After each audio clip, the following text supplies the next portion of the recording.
Magandang umaga mga kabay. So meron po akong estimate dito, 39404 pa rin mga kabay. Karugtong to nung repair ko kahapon. And letter D. So ang model nito mga kabay, ganun pa rin, DWD022. 3.8 capacity, ayan, sira po yung jack, basag.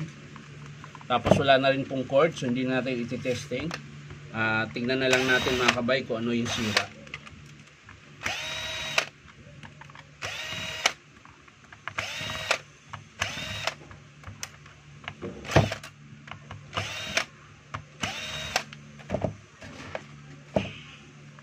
So mga kabay, bubuksan na natin.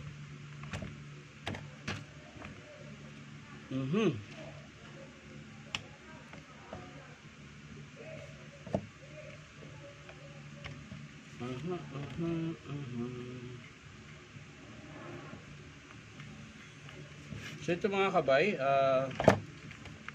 mahaba pa naman yung carbon. Kabilaan. Ayun, maiksi na. Ayun. So kinabitan na po siya ng ibang carbon. Ayan, hindi na siya yung original na carbon mga kabay. Hinasa na lang nila. So check na lang natin mga kabay yung sira.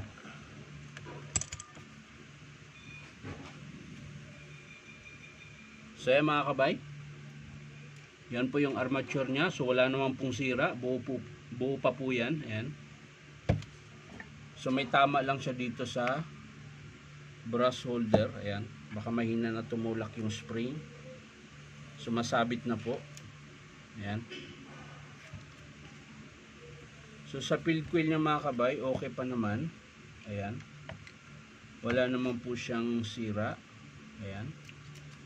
So dito sa switch mga kabay, iti-tester natin yung kung buo pa ba yung switch. Kasi medyo nangitim. I-testing lang natin mga kabay kung meron pa siyang on-off. So kung meron pa siyang on-off mga kabay, okay pa ito.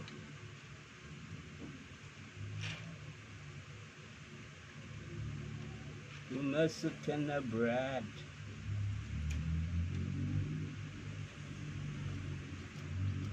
So ayan mga kabay, meron pa po. So buo pa po yung switch.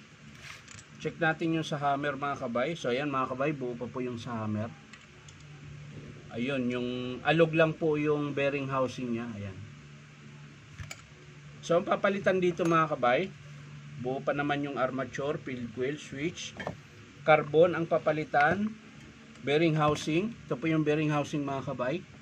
Tsaka yung kanyang 3 meters cord, tsaka plug. So yun po yung papalitan natin dito sa DWD022. Ayan. So yan lang po ang estimate mga kabay. Babalik na po natin ito. Ayan, symbol natin ulit. So ganun lang po yung pag-estimate mga kabay.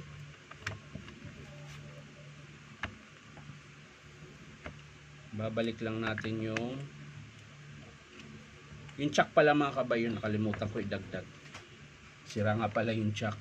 Yun nga yung una kong nakita nasira. So yung plate nya mga kabay okay pa.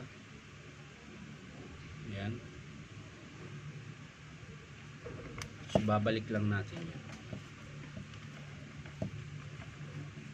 Ayan, pumasok ka na.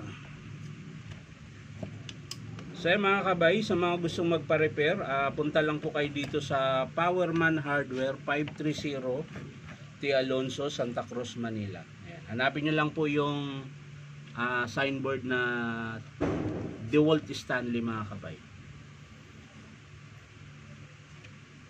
So mga kabay, babalik ko na lang ito. Ayan. Ayusin lang natin para hindi maipit. So sasara ko na mga kabay.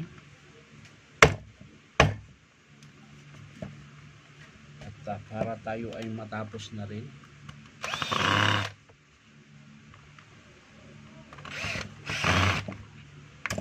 Yung isa mga kabay kulang.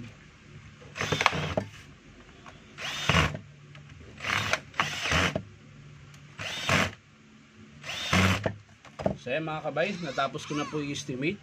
Bali ang estimate po natin dito sa DWD022 ay chock, bearing housing, carbon brush, tsaka 3 meters cord, tsaka plug.